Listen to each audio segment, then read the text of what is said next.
Pembahasan minggu lalu dan minggu sebelumnya lagi tentang gacha kayaknya seru banget ya. Bukan hanya topiknya, tapi ternyata komen yang masuk juga sangat menarik.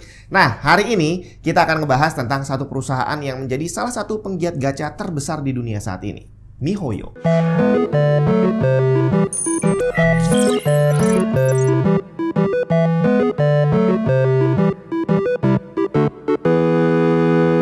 Jadi ceritanya minggu kemarin ada beberapa orang yang mengomentari narasumber saya, di mana ada yang bilang bahwa katanya narasumber saya itu nggak bisa dijadikan contoh, tidak bisa mewakili para penggiat gacha karena dia terlalu otaku, terlalu wibu. Ya sebenarnya otaku dan wibu adalah dua hal yang berbeda, tapi nggak masalah. Ada juga yang bilang bahwa kayak orang sakit aja gacha kok dihubungin sama waifu, padahal kan nggak seperti itu. Saya kasih fun fact dulu aja ya, bahwa sebenarnya merekalah target pasarnya MiHoYo.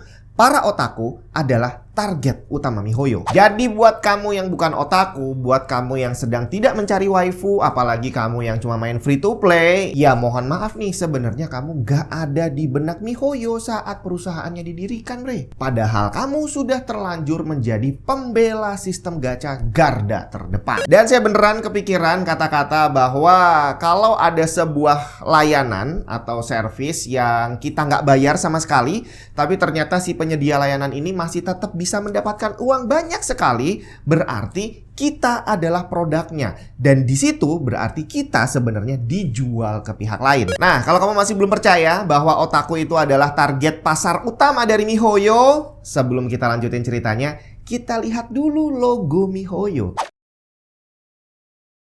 Chai Haoyu, Liu Wei, dan Luo Yuhao, pendiri MiHoYo, menyatakan diri mereka sebagai tech otaku. Ketiganya saat itu adalah mahasiswa di Shanghai Jiao Tong University yang dipertemukan berkat kecintaan mereka yang sama terhadap anime, komik, dan game, yang dalam bahasa Cina disebut dengan nama 二次元. Mereka mendirikan MiHoYo di tahun 2009, tapi awalnya namanya bukan MiHoYo, bre. Jadi awal namanya yang dirancang adalah H dan Y, cuma huruf doang. Dimana H itu adalah inisial dari Haoyu dan Y adalah inisial dari Yuhao. Tapi nggak mungkin kan bikin nama cuma pakai huruf H dan Y. Akhirnya ditambahinlah huruf O, dimana O ini terinspirasi dari perusahaan-perusahaan besar seperti Google, Facebook, dan Microsoft yang semuanya punya huruf O di dalamnya. Akhirnya jadilah nama HoYo. Tapi sayangnya nama itu sudah ada yang pakai. Jadi akhirnya harus dicari huruf tambahan lagi. Yang penting HoYo-nya ada. Nah, saat mereka memutuskan menambah kata Mi di depan HoYo, ternyata itu terinspirasi dari Hatsune Miku. Dan itu semua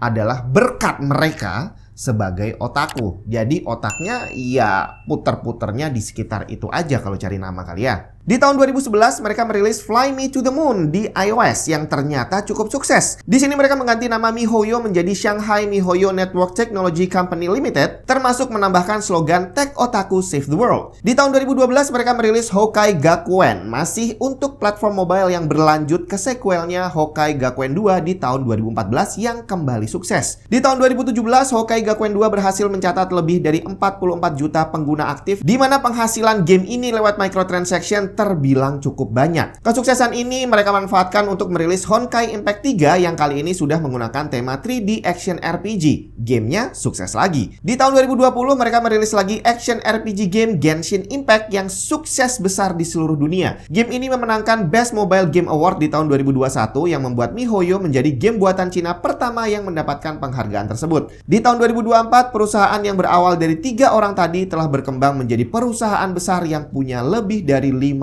karyawan. Nah, yang saya tahu tentang video game selama ini adalah kalau ada microtransaction, terus ada lagi sistem loot box ataupun gacha, di mana kalau kita beli nggak jelas dapatnya apa, itu adalah sistem yang tidak disukai oleh para gamer.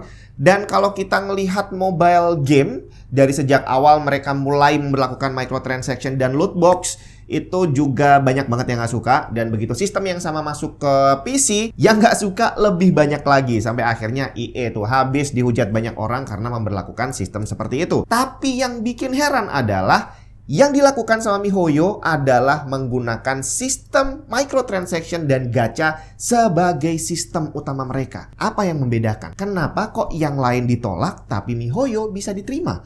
Apakah karena gamenya gratis? Bisa jadi. Tapi pada prakteknya tidak semua game gratis bergacha bisa sukses di pasaran. Kenapa MiHoYo bisa sampai semeledak itu? Apakah karena pendirinya para otaku? Bisa jadi. Tapi yang lebih tepat adalah karena strategi mereka benar-benar tepat. Target pasarnya bener-bener pas, bre. Emang siapa target pasar mereka? Kita dengerin aja langsung kata-kata pendirinya. Saya terjemahin dikit kali ya. Pengguna utama kami adalah otaku. Kami juga otaku, jadi kami sangat paham apa yang diinginkan otaku. Sebenarnya otaku itu orang yang baik, sangat menyenangkan tapi kasihan.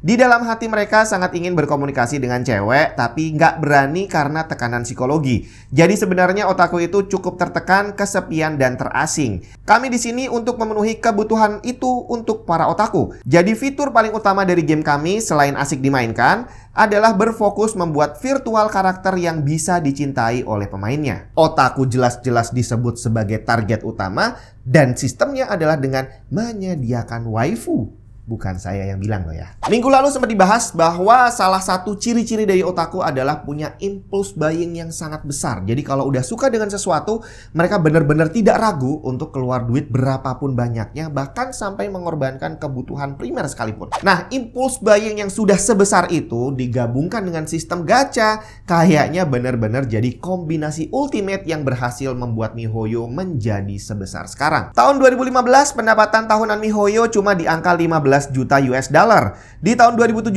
udah tembus 119 juta. Tahun 2020 udah jadi 552 juta aja, bre. Dan tertinggi tahun 2023 kemarin sudah lebih dari 1,7 miliar US dollar. Meningkat lebih dari 11.400% dalam kurun waktu hanya 8 tahun. Kalau kita bandingin sama EA di tahun 2015, pendapatan mereka memang udah tinggi, 3 miliar US dollar. Di tahun 2023 meningkat sih, tapi cuma jadi 7,4 miliar. Cuma naik 100% lebih dikit. Secara angka total, memang penghasilannya masih lebih gede EA. Tapi EA sudah berdiri berapa puluh tahun coba. Dan udah punya berapa ratus game. Dibandingin mereka, MiHoYo cuma anak kemarin sore yang baru lahir, bre. Dan di sini nggak bisa dipungkiri bahwa yang membuat MiHoYo bisa meroket sampai ke atas adalah sistem gacha dan microtransaction. Murni cuma itu doang. Kenapa? Karena gamenya gratis. Secara logika, sistem untung-untungan ini memang sangat menguntungkan untuk penyedianya. Hampir sama seperti judi yang kalau dibilang menguntungkan ya hanya menguntungkan bandar. Bandar nggak mungkin rugi gitu ya. Secara kalau kita bandingin nih sama jual beli biasa, jual putus gitu ya. Kalau kamu mau beli satu barang, bayar satu kali, udah selesai. Tapi di sistem gacha, kamu nggak bisa cuma bayar sekali. Untuk dapetin satu item yang kamu mau, kamu perlu bayar bukan cuma satu kali, tapi mungkin puluhan atau sampai ratusan kali. Kira-kira mirip dengan apa coba sistem kayak gitu? Satu-satunya hal yang membuat gacha tidak bisa dikategorikan sebagai judi adalah karena hadiahnya bukan uang. Seandainya reward yang kita dapat bukan dalam bentuk karakter digital, bukan dalam bentuk item digital, tapi dalam bentuk duit, tidak bisa dihindari lagi, gacha akan menjadi judi. Jadi di sini bisa saya bilang bahwa gacha itu adalah simulasi judi. Hampir sama seperti kita main game RPG gitu ya, yang itu adalah simulasi kehidupan.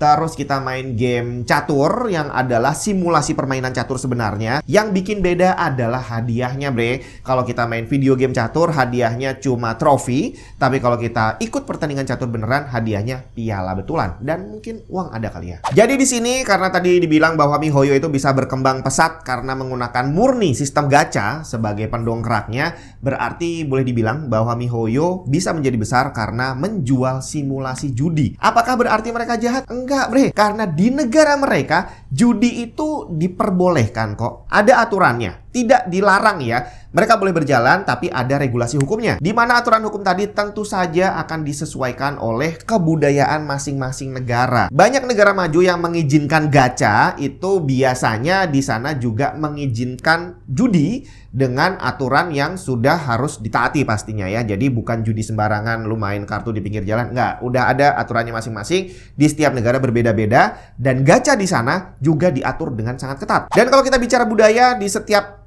negara punya budaya yang berbeda-beda. Seperti tadi, di sana judi boleh, tapi di sini judi nggak boleh. Terus, di sana berhubungan seks di luar nikah itu boleh. Legal loh, selama kamu sudah mencapai usia tertentu. Tapi kalau di Indonesia, mau usia berapapun, tidak diperbolehkan. Ada hukumnya. Artinya di luar sana anak-anak yang masih kecil itu mereka memang sudah mempersiapkan diri mereka untuk bisa nantinya melakukan hal-hal tadi. Mereka udah nungguin nih kalau udah 18 tahun gue boleh judi, gue boleh minum minuman keras gitu ya, terus gue boleh berhubungan seks di luar nikah. Itu mereka udah menanti-nanti gitu ya. Tapi kalau di Indonesia itu nggak boleh terjadi. Kenapa? Karena judi dilarang. Berhubungan seks di luar nikah itu dilarang. Jadi anak-anak kecil tidak boleh dipersiapkan untuk mereka nantinya berniat melakukan itu. Jadi anak-anak kecil di sini tidak boleh dipersiapkan untuk melakukan hal itu saat mereka udah besar nanti. Jadi kalau di sana simulasi judi diperbolehkan, ada aturannya tapi ya. Yang bikin saya heran adalah di Indonesia di mana judi itu dilarang dan melanggar hukum, tapi simulasi judi masih boleh berkeliaran dengan bebas. Nah, tinggal kira-kira nih ya, kalau banyak negara tadi masih mengizinkan gacha tapi diatur dengan ketat menyesuaikan dengan aturan hukum mereka, gimana ceritanya kalau game yang punya unsur gacha tadi masuk ke Indonesia dan dibuat aturan khusus untuk Indonesia? Karena judi nggak boleh, berarti gacanya juga nggak boleh ada. Akhirnya game-game yang bergacha tadi masih boleh ada di Indonesia, tapi sistem gacanya dihapuskan sama sekali. Kira-kira kamu sebagai pemain gacha lebih milih yang mana nih?